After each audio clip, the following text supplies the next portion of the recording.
الحمد لله رب العالمين والصلاة والسلام على رسوله الكريم وعلى آله وأصحابه أجمعين. أما بعد فأعوذ بالله من الشيطان الرجيم. بسم الله الرحمن الرحيم. وإذا الموءودة سئلت بأي ذنب قتلت صدق الله العلي العظيم. قرآن پاک کی آیات ان بچیوں کے لیے نازل ہوئی تھی کہ جن کو کچھ وحشی اور درندے عالم عرب میں زندہ گاڑ دیتے تھے، اور یہ بتایا گیا ہے کہ وہ قیامت کے دن وہ بچی سوال کرے گی کہ مجھے کس جرم میں قتل کیا گیا ہے. آج ہم NED یونیورسٹی کے سامنے موجود ہیں، اس گیٹ کے سامنے موجود ہیں کہ جہاں پر رینجرز کی بھی تعیناتی ہوتی ہے. پولیس کی موبائلیں بھی اس یونیورسٹی روڈ مشروف شاہراہ سے گزرتی ہیں. ایک حکومت ہے، ایک ریاست ہے، اور اس ریاست اور حکومت کے نظام کو چلانے کے لیے ہم سے خطیر رقم وصول کی جاتی ہے. اور اس یونیورسٹی کے گیٹ پر ہمارے اس معمار کو 3rd ایئر کے پیٹرولیم کے طالب علم بلال ناصر کو مظلومانہ طریقے سے شہید کر دیا گیا، اور کسی کے کان پر جوں نہیں رینگتی. میں حیران ہوں، سندھ کے وزیر اعلیٰ مراد علی شاہ اسی NED یونیورسٹی کے طالب علم رہے ہیں. آج مراد علی شاہ کو یہاں پر آنا چاہیے تھا اور ان کو جواب دینا چاہیے تھا کہ یہ نوجوان کسی کا مستقبل، ماں کے جگر گوشہ والدین کا مستقبل ہم سے رخصت ہوا ہے تو یہ اعلان کرتے کہ میں نے قاتلوں کو پکڑ لیا ہے. لیکن سندھ حکومت ہلنے کے لیے تیار نہیں ہے. پورا پولیس کا نظام کرپشن، لوٹ مار اور قاتلوں کو سرپرستی فراہم کرنے کا نظام بن چکا ہے. اس لیے اگر یہاں طالب علم موجود ہیں، NED یونیورسٹی کے طلباء و طالبات کھڑے ہیں، اپنے اس بھائی سے اظہار یکجہتی کر رہے ہیں کہ جس کی جان چلی گئی وہ تو اللہ کو پیارا ہو گیا، انشاءاللہ شہادت کا درجہ اسے ملے گا، اس کو اللہ تعالیٰ اپنی بارگاہ میں قبول کرے گا اور جنت الفردوس میں اعلیٰ مقام عطا کرے گا.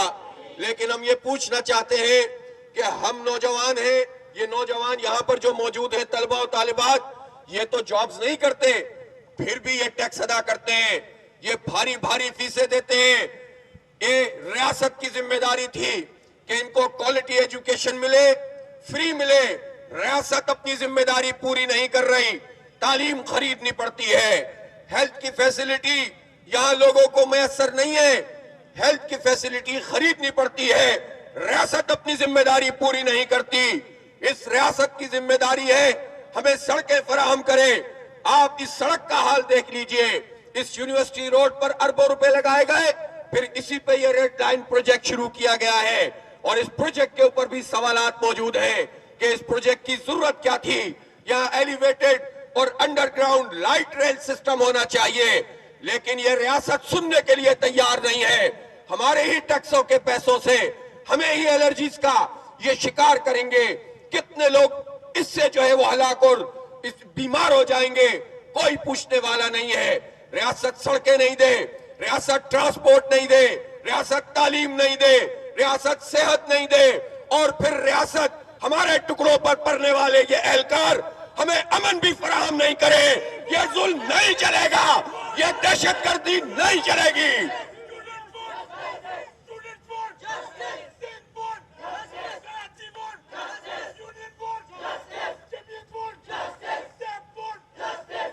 میں DG رینجرز سے بھی کہنا چاہتا ہوں، 1989 سے یہاں پر رینجرز موجود ہیں. کراچی یونیورسٹی اور NED یونیورسٹی میں اس رینجرز کو استعمال کیا گیا طلبہ کے شعور کو پابند کرنے کے لیے. ان کو یونینوں کے حق سے محروم کیا گیا ہے. کوئی سیاسی ایکٹیویٹی جو ہمارا جمہوری اور آئینی حق ہے، اس رینجرز کو استعمال کر کے روکا جاتا ہے. ہمیں جدوجہد سے روکا جاتا ہے، لیکن امن یہ قائم نہیں کرتے. ان سے ہم جب پوچھتے ہیں کہ آپ کیوں نہیں روکتے اسٹریٹ کرمنل کو، تو رینجرز کی طرف سے جواب آتا ہے یہ ہمارے ڈومین میں نہیں ہے. میں ایک شہری ہوں، یہ ہمارے بچے ہیں، یہ نوجوان ہیں، ان یہ سوال کرتے ہیں ہمیں نہیں معلوم کہ رینجرز کا ڈومین کیا ہے، پولیس کا ڈومین کیا ہے، ہم یہ جانتے ہیں کہ ہماری جان قیمتی ہے، ہمارے بچوں کی جان قیمتی ہے، ہمارا مستقبل قیمتی ہے۔ آپ نے کہے مومن آباد میں ایک نوجوان شہید کر دیا گیا، کچھ دن پہلے یہاں پر ٹانگوں پہ گولیاں مار دی گئی موبائل چھینتے ہوئے، اور وہ معذور ہو کر وہ نوجوان یہاں پر موجود ہے۔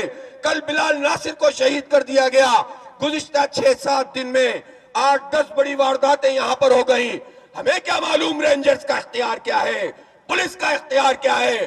ہمیں امن چاہیے، ہمیں راستوں میں امن چاہیے، ہمیں یونیورسٹی میں امن چاہیے، ہمیں ہمارا تحفظ چاہیے، ہماری مائیں بہنیں، ہماری بیٹیاں محفوظ نہیں ہیں، ہمیں محفوظ ٹرانسپورٹ اور محفوظ شہر چاہیے، یہ ہمارا حق ہے۔ ہم آپ سے خیرات نہیں مانگ رہے، پولیس کا پورا نظام ہمارے ٹیکسوں سے چلتا ہے، رینجرز کا پورا نظام ہمارے ٹیکسوں سے چلتا ہے، پھر ہمیں بھی امن ملنا چاہیے۔ اس لیے آج یہ نوجوان تو شہید ہو گیا ہے، یہ واپس نہیں آ سکتا، لیکن اب اپنے باقی جوانوں کا تحفظ چاہتے ہیں۔ نوجوانوں میں تم سے پوچھنا چاہتا ہوں، اگر اس کے لیے جماعت اسلامی ایک بڑے احتجاج کی کال لے، آپ اس کے لیے تیار ہیں؟ اس لیے میں اعلان کر رہا ہوں کہ کل انشاءاللہ پورے شہر میں یوم سیاہ منایا جائے گا۔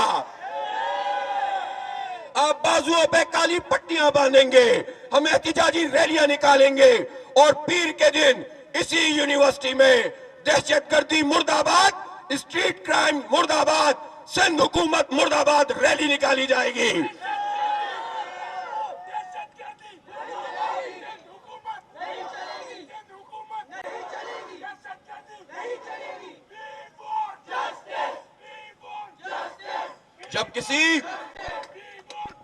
جب کسی قاتل کا پتہ نہ چلے اور کوئی پوچھے کہ قاتل کہاں ہے، مقتول کو کیوں قتل کیا گیا ہے، تو یہ عام قاعدہ ہے کہ اس کی ذمہ داری حکومت کے اوپر ہوتی ہے۔ اس لیے بلال ناصر کے قتل کی ذمہ داری سندھ حکومت پر عائد ہوتی ہے۔ ہمیں قاتل چاہیے، ہمیں انصاف چاہیے، اور قاتلوں کو روکنا ہوگا، انہیں پکڑنا ہوگا، اور ایسے حالات بنانے ہوں گے جس میں یہ نوجوان اسٹریٹ کرمنل کا شکار نہ ہو، یہ نوجوان مافیاز کا شکار نہ ہو۔ منشیات کے اڈے چل رہے ہیں، جب تم ایجوکیشن نہیں دو گے، جب تم صحت کی سہولتیں نہیں دو گے، جب ہم کراچی کے بچوں کو تم روزگار نہیں دو گے، مافیاز کو یہ پولیس اور اس کے تھانے سپورٹ کریں گے، منشیات کے اڈے پولیس کی سرپرستی میں چلیں گے، تو اسی طرح سے ڈاکو پیدا ہوں گے، اسٹریٹ کرمنل پیدا ہوں گے۔ ہم اس پورے نظام کے خلاف اعلان کرتے ہیں کہ جد و جہد کو تیز کریں گے انشاءاللہ، اور ان ظالموں کو ایک چھوٹا سا حکمران طبقہ ہے، بیوروکریسی کی صورت میں ان کی عیاشیاں دیکھو، ایک ڈی سی یہاں سے گزر جائے اس کے عللے تللے دیکھو، کمشنر کو دیکھو، پورے بیوروکریٹس کو دیکھو، خود پولیس والے جن کی ذمہ داری ہمیں امن دینا ہے، پولیس افسران کے پروٹوکول کو دیکھو، ایم پی ایس کے پروٹوکول کو دیکھو، ہزاروں پولیس اہلکار ان کے پروٹوکول میں لگے ہوئے ہیں، ان کو پروٹوکول حاصل ہے، ان کے بچوں کو اسکول اور کالج چھوڑنے کے لیے بھی موبائلیں جاتی ہیں، اور ہمارے بچے غیر محفوظ ہیں۔ اس لیے کہتے ہیں کہ ہمیں تحفظ چاہیے، مقامی پولیس کو بھرتی کیا جائے۔ کیا ہے یہ شہر، کس شہر کے 3 کروڑ لوگوں میں تمہیں کوئی پولیس اہلکار نہیں ملتا بھرتی کرنے کے لیے، پولیس کا کوئی افسر نہیں ملتا بھرتی کرنے کے لیے؟ اس لیے یہ مہاجر سندھی کا مسئلہ نہیں ہے، سندھی ہو یا مہاجر ہو، پختون ہو یا بلوچ ہو، پنجابی ہو یا سرائکی ہو، اس شہر کا پرماننٹ ریزیڈنٹ ہو، 80% پولیس کی بھرتیاں مقامی لوگوں کی ہونی چاہیے۔ جب ان کو محسوس ہوگا کہ ہمارے بچے غیر محفوظ ہیں، جب ایم پی ایس کو محسوس ہوگا ہمارے بچے غیر محفوظ ہیں، جب وزیر اعلیٰ اور وزراء کو یہ محسوس ہوگا کہ ہمارے بچے غیر محفوظ ہیں، ان کا پروٹوکول ہٹے گا، تو پھر عوام کے بچے محفوظ ہوں گے۔ اس لیے یہ جد و جہد ہے شہر کے حقوق کے لیے، انصاف کے لیے، عدل کے لیے نوجوانوں اس کے لیے تیار ہو، آگے نکلو. کل انشاءاللہ یوم سیاہ ہوگا اور پیر کو ایک بڑی ریلی اس یونیورسٹی روڈ پہ نکالی جائے گی انشاءاللہ تعالی. یہ جد و جہد جاری رہے گی. میں مطالبہ کرتا ہوں فوری طور پر بلال ناصر کے قاتلوں کو گرفتار کیا جائے. میں مطالبہ کرتا ہوں کہ سندھ حکومت اس ذمہ داری کو قبول کرے اور بتائے کہ اس نے اسٹریٹ کرائم کو روکنے کے لیے کیا اقدامات کیے ہیں. میں پوچھنا چاہتا ہوں وہ کیمرے کہاں ہیں، جو جگہ جگہ لگا دیے جاتے ہیں لیکن قاتل اور لوٹ مار کرنے والے ڈاکو نہیں پکڑے جاتے. وہ یہ سوال ہر طالب علم کر رہا ہے. اس لیے ہمیں انصاف چاہیے. ابھی ہم انشاءاللہ تعالی بلال ناصر کی نماز جنازے کے لیے جا رہے ہیں، ورنہ یہ احتجاج طویل بھی ہو سکتا تھا، لیکن یہ سلسلہ رکے گا نہیں. کل یوم سیاہ بھی منائیں گے اور پیر کو ریلی بھی کریں گے اور یہ جد و جہد آگے بڑھائیں گے. وآخر دعوانا الحمدللہ رب العالمین.